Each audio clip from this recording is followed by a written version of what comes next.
What's up, it's Ozzy here today, putting the satire and sarcasm aside to do a ScHoolboy Q album review. A small town West Coast rapper, you may have heard of him. No, but ScHoolboy Q has been quiet for 3 whole years. In rap, 3 years is a century. His last project being Blank Face. Personally, that's the first album that I really dug in from him. And some of my favorites being That Part, obviously, Ride Out with Vince Staples, and that one song with E40 that I can't remember right now, and possibly a couple other ones. As for Oxymoron, I didn't really listen to it except for some loose singles here and there.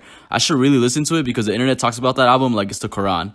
Fast forwarding it to this year, we got Crash Talk. It's a short album, which to me is the best way to go in this fast food era. It's easier to remember 14 good songs rather than 20 trash songs with 5 good ones. And ScHoolboy Q feature-wise has a solid list of rappers from 21 Savage, Lil Baby, Travis Scott, Ty Dolla $ign, and more. He throws us in for a loop because the unwritten rule in rap is lyrical rappers work with only lyrical rappers. But it's always nice to see a clash in styles. The first record and second record play to this duality really well, with Gang Gang starting this album off on an energetic note, but then the end of this instrumental with the piano and gunshot bridges the next song perfect. That song being Tales, a more storytelling record if you couldn't tell from the title. ScHoolboy Q paints this picture of this psycho-like life of a gangster, and it's a good record. ScHoolboy Q is in that in-between where he can make more, quote, conscious records and still make bangers at the same time. He walks between these lines a lot in this album. He did say in a recent Breakfast Club interview that he isn't catering to these rap critics or chasing commercial success. Rather, he's putting out an album that he personally likes. He is obviously lying to himself because no one likes the next song, Chopsticks, featuring Travis Scott. Just joking. Honestly, the song isn't that bad and doesn't really deserve all the hate it's been getting. The song isn't spectacular by any means either. You have a basic Travis Scott hook, and ScHoolboy Q talks about loving this woman and compares her legs to a chopstick. So yeah, if you say this song is the worst song off the album, I can see it. Their last collab, Alright, from Travis Scott's Rodeo album, was a way better collab in my opinion. And from the 2 singles we got, Num Num Juice is the better one. From a love song to some riding around GTA music, ScHoolboy's flow and delivery changes multiple times throughout that song. Although he does it a lot of times, Q isn't really known for switching flows, but in a lot of records, he changes up his whole style really well, like in this song. For this record, each style fits nicely into each part of the song, as well as pairing well with the instrumental.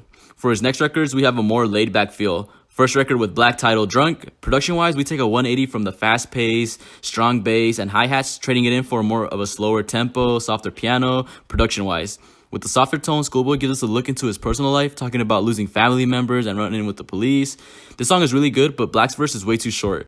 Following that song, we have Lies featuring Ty Dolla $ign and YG. And when this song starts, we're keeping the same feel, just a little more upbeaty. ScHoolboy on this song doesn't really stick out on this instrumental, and basically being comedian-like, he doesn't stick out at all, which I thought he would on this record. And you also have Ty Dolla $ign on the chorus, where he belongs, and this time he keeps the women talk to a minimum, which is really rare. As a soft-spoken YG is also really rare, but again, all 3 of them fit this song really well, and all of them create a really fun and chill song. The next song, 5200, starts off with a nice beat drop, and I feel indifferent about this instrumental. Sometimes I find it annoying, other times I rock with it. ScHoolboy gives us a look into his gangster lifestyle filled with counting money, catching bodies, having nice cars, and whatnots. ScHoolboy talks about black folks on his next song titled Black Folks, specifically on how their potential is being wasted, and this can be heard throughout the chorus and echoes through his verses. The next 2 songs are personal standouts. We have Floating featuring 21 Savage. Taking a more darker and grim approach, both these artists follow suit with the non-emotional and horror-like chanting in this song's chorus, and both these artists add to the feeling and delivery in their own right. The other standout record is Psychedelic-like Song, titled Dangerous featuring Kid Cudi, and ScHoolboy, again, comedian-like, is able to fit in this lane and add to a whole vibe of this song. You have Kid Cudi delivering some classic hums and Q with some nice bars. The next record we got is Die With Him. I wasn't really feeling this record at all. It wasn't bad, but it was okay. Nothing really special stood out to me. Another song that grew on me is Crash. The autotune part threw me for a loop, but recently I've been coming around to this song. Just the chorus, because both his verses, specifically his second verse, where he's chilling on the golf course and goes on to give advice to younger rappers, it's a really good verse. The next 2 songs I put in the same category, where the chorus is really horrible, but the rest of the song makes up for it. With Water being the first one, having a weak chorus, and the best part of the whole song was Lil Baby's part.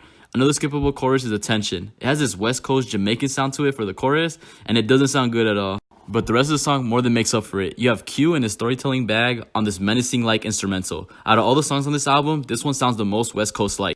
This song all in all goes. To sum it up, this is a good solid project. This album isn't a game changer project. Even though it's still early, I don't see this album having the same impact as Blank Face or Oxy.